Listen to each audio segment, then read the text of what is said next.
Hello, friends. My name is Pinky Kumari, and I welcome you all on my YouTube channel Genesis Political Science. आज हम बात करेंगे chapter 2 के बारे में, जिसका टाइटल है कंटेम्प्ररी सेंटर्स ऑफ पावर, और ये इस चैप्टर का पार्ट 3 है। आपसे ये रिक्वेस्ट है कि इस वीडियो को देखने से पहले आप इसका पार्ट 1 और पार्ट 2 ज़रूर देखें। और हम फॉलो कर रहे हैं NCERT text book, that is contemporary world politics. चलिए इस चैप्टर को एक सिंपल और इजी तरीके से समझने की कोशिश करते हैं। इस वीडियो में हम बात करेंगे the rise of the Chinese economy के बारे में। ये आपकी एनसीईआरटी टेक्स्ट बुक का स्क्रीनशॉट है, पेज नंबर 22 का। आपसे ये रिक्वेस्ट है कि आप इस वीडियो को जब भी देखें आप अपने टेक्स्ट बुक के साथ बैठें। चलिए इस पेज में क्या कंटेंट लिखा है इसे एक सिंपल और इजी तरीके से समझने की कोशिश करते हैं।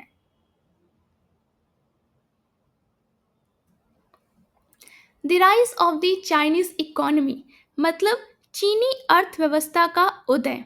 Now we talk about another big world power. अब हम बात करेंगे एक अन्य विश्व शक्ति के बारे में, that is China, which is also India's neighbour, जो कि भारत का पड़ोसी भी है। Since 1978 China's economy has grown very fast. 1978 से देखा जाए तो जो चाइना की अर्थव्यवस्था है वो बहुत तेजी से आगे बढ़ी है। बिकॉज ऑफ दिस, इन कारणों की वजह से China has become a major power. China एक प्रमुख विश्व शक्ति बन गया है। इफ दिस कंटिन्यू, अगर ये यूं ही चलता रहा, China is expected to become the world's biggest economy by 2040। ये उम्मीद कर रही है कि जो चाइना है वो वर्ल्ड का बिगेस्ट इकोनॉमी बन सकता है 2040 तक। China's growth also helps other East Asian countries.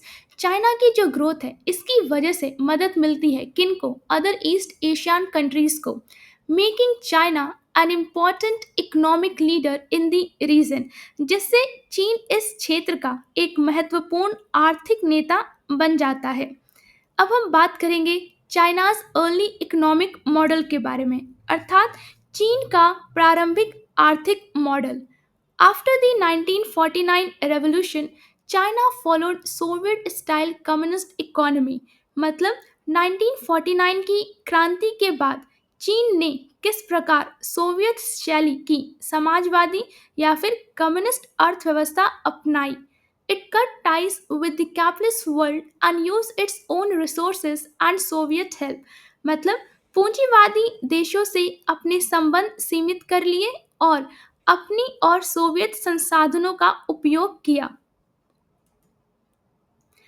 China focus on heavy industries and agriculture. तो चाइना किसके ऊपर फोकस करता है? वो फोकस करता है हैवी इंडस्ट्रीज एंड एग्रीकल्चर के ऊपर। हैवी इंडस्ट्रीज को हिंदी में कहते हैं भारी उद्योग, और एग्रीकल्चर कहते हैं कृषि। Due to lack of foreign money it could not buy tech और गुड्स फ्रॉम आउटसाइड। तो विदेशी मुद्रा की कमी की वजह से चाइना टेक्नोलॉजी और गुड्स बाहर से नहीं खरीद सकता था। So it started producing things with in the country. इसलिए चाइना ने क्या किया, जो भी चीज़ें थी अपने ही देश में उसका उत्पादन करने लगा।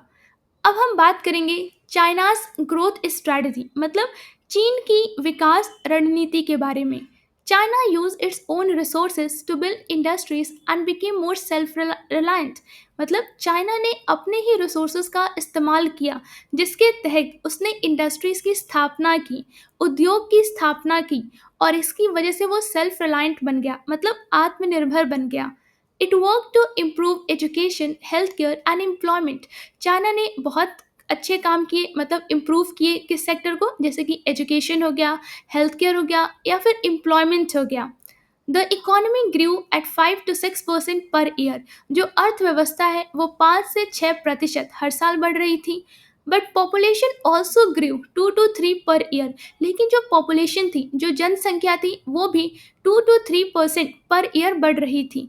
विच made it hard to meet everyone's need. जिसकी वजह से हर किसी की जो ज़रूरतें थी वो पूरी नहीं हो पा रही थी। इवन दो द इकोनॉमी ग्रू, हम कह सकते हैं कि जो अर्थव्यवस्था थी वो तो बढ़ रही थी। Agriculture production was not sufficient, लेकिन जो एग्रीकल्चर प्रोडक्शन था वो इतना नहीं था to generate surplus for the industry, कि वो इंडस्ट्री के लिए सरप्लस जनरेट कर सके। सरप्लस को हिंदी में कहते हैं अतिरिक्त। अब आप अपने स्क्रीन पे पेज नंबर 23 को देख रहे हैं। चलिए इस पेज में क्या कंटेंट लिखा है इसे एक सिंपल और इजी तरीके से समझने की कोशिश करते हैं।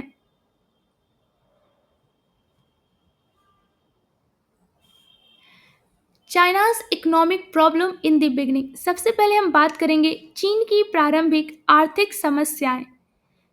China face problem just like the Soviet union did, तो चाइना ने सेम उसी प्रकार समस्याएं या प्रॉब्लम फेस किए जैसे कि सोवियत यूनियन ने किया था। It's industries were not growing fast, तो जो इसकी इंडस्ट्री थी, जो इसका उद्योग था, वो काफ़ी तेज़ी से नहीं बढ़ रहा था। Foreign trade were very low, तो जो फॉरेन ट्रेड था वो काफ़ी कम था। And people had low income, और जो लोगों की आय थी वो काफ़ी कम थी। China had to change to improve this situation, तो कहीं ना कहीं हम कह सकते हैं कि चाइना को कहीं ना कहीं एक बदलाव की ज़रूरत थी जिसकी वजह से वो इस सिचुएशन को और बेहतर बना सके। अब हम बात करेंगे policy decision by the Chinese leaders, मतलब चीनी नेताओं द्वारा लिए गए प्रमुख नीतिगत निर्णय के बारे में। In the 1970s China made some big decision, तो 1970 में चाइना ने कुछ बड़े डिसीजन लिए, अर्थात कुछ बड़े निर्णय या फैसले लिए। इसमें पहला आता है it ended isolation from the world, मतलब इसने दुनिया से अलगाव को समाप्त कर दिया। Second, that is in 1972 China started relation with the USA. 1972 से चाइना ने क्या किए, अपने रिलेशन अर्थात संबंध या रिश्ते शुरू कर दिए यूएसए के साथ।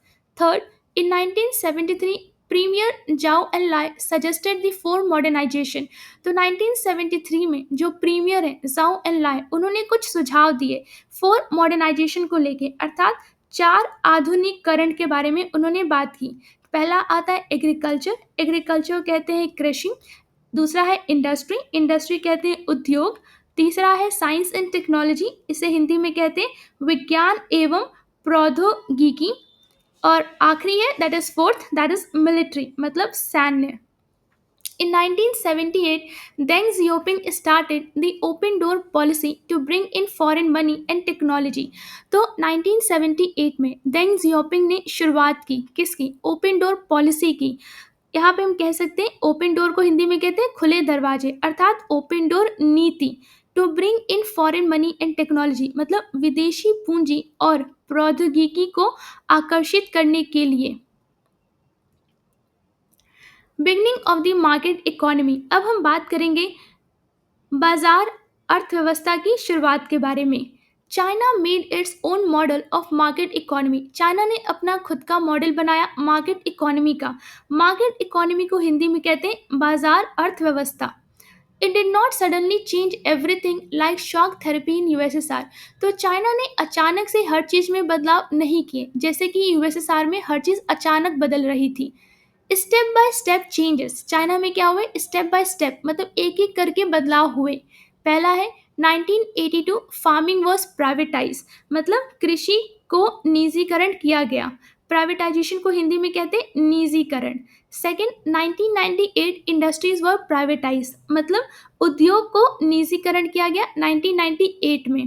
Trade barriers were removed only in special areas called that is special economic zone, मतलब व्यापार संबंधी अवरोध केवल विशेष आर्थिक क्षेत्र नामक क्षेत्रों में हटाए गए।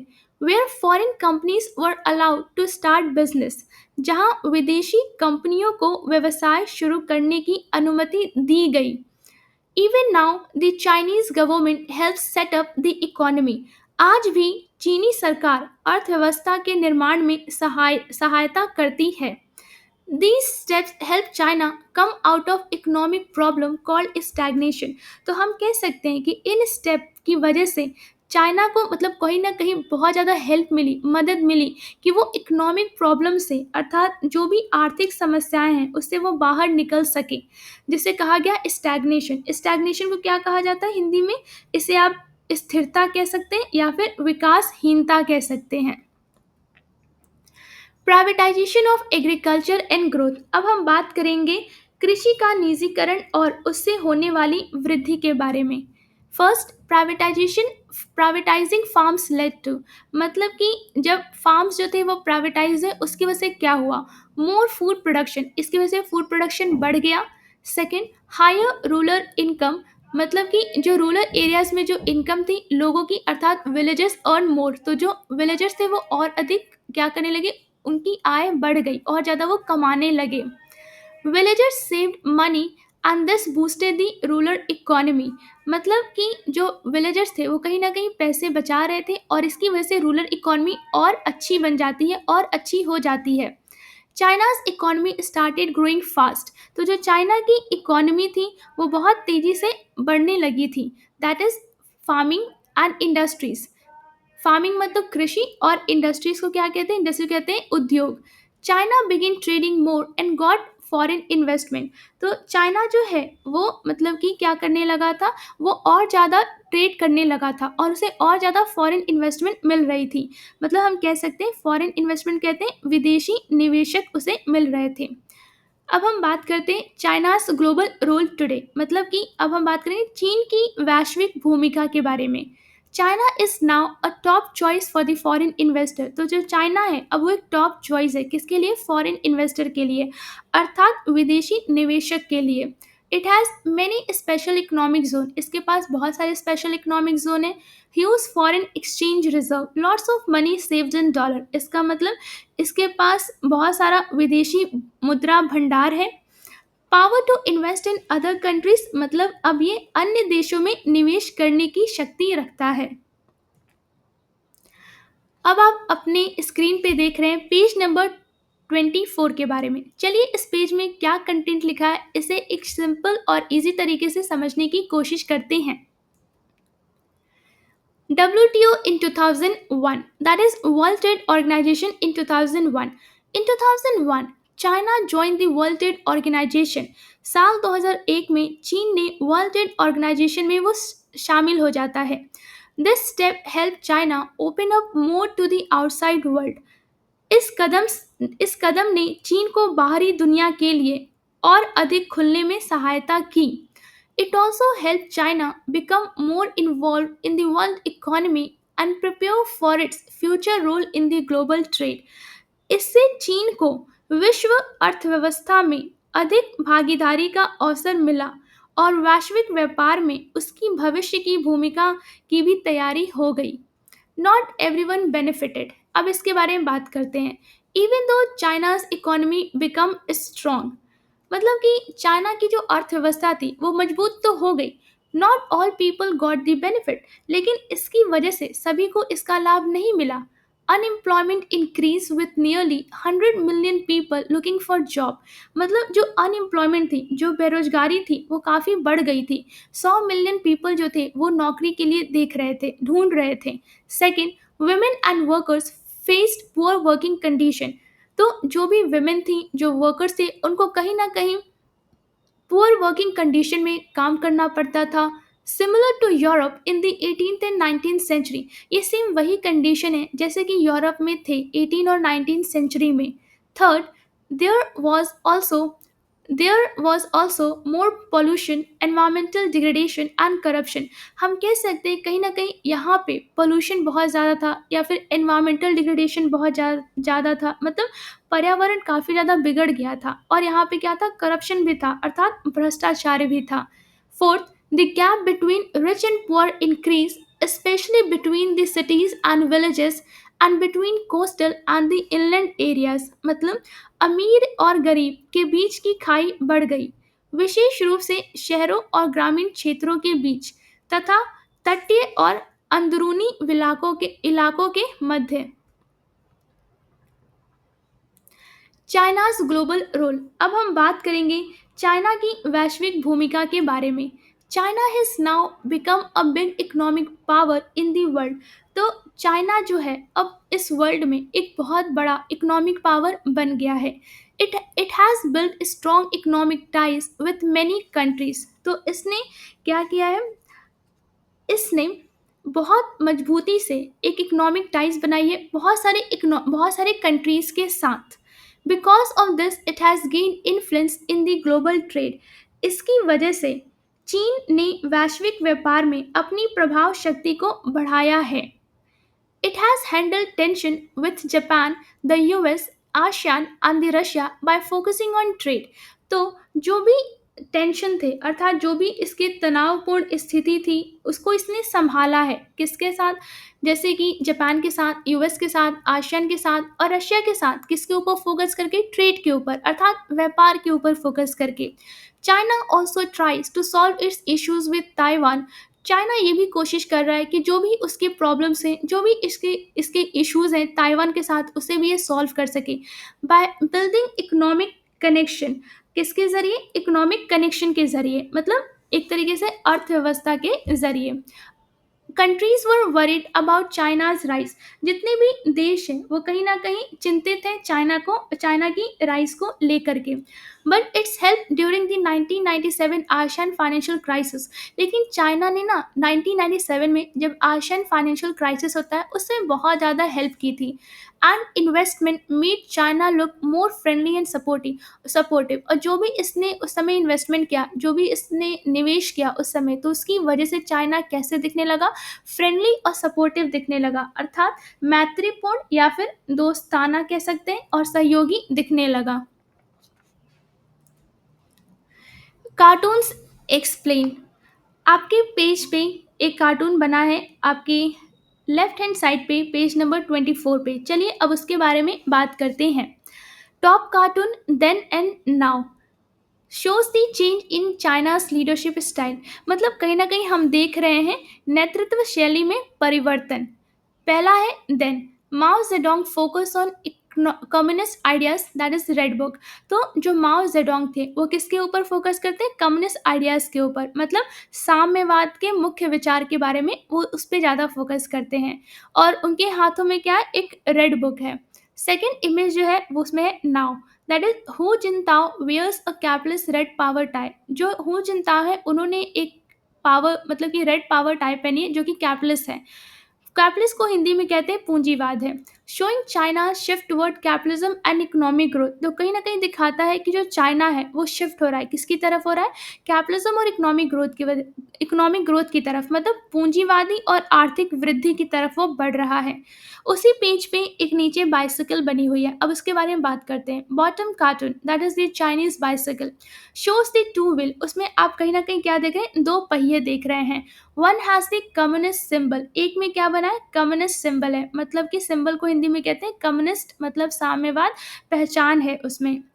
हैमर एंड सिकल मतलब हथौड़ी और कुदाल बनी हुई है। और जो सेकंड है the other has the dollar sign, मतलब दूसरे में क्या, दूसरे पहिए में क्या है, उसमें एक डॉलर का चिन्ह है। दिस शोज द डुअलिटी और कॉन्ट्रडिक्शन इन चाइना। तो कहीं ना कहीं ये क्या दिखा रहा है, ये दिखा रहा है डुअलिटी को कहते हैं द्वैतवाद और कॉन्ट्रडिक्शन को हिंदी में कहते हैं विरोधाभास। It is communist in name. तो हम कह सकते हैं जो चाइना है वो नाम से तो साम्यवाद है बट कैपिटलिस्ट इन इकोनॉमी, लेकिन जो उसकी अर्थव्यवस्था है वो कैसी है, वो पूंजीवादी है। उम्मीद करती हूँ आपको इस वीडियो के जितने भी कंटेंट थे आपको एक सिंपल और इजी तरीके से समझ में आया होगा। अगर वीडियो अच्छा लगा हो तो लाइक और सब्सक्राइब करना ना भूलिए। शेयर जरूर करें और अपने दोस्तों को भी इस चैनल के बारे में बताइए। कमेंट्स में अपनी राय ज़रूर दें। बेल आइकन पे क्लिक करें ताकि अगला वीडियो मिस ना हो। मिलते हैं नेक्स्ट वीडियो में, तब तक के लिए थैंक यू।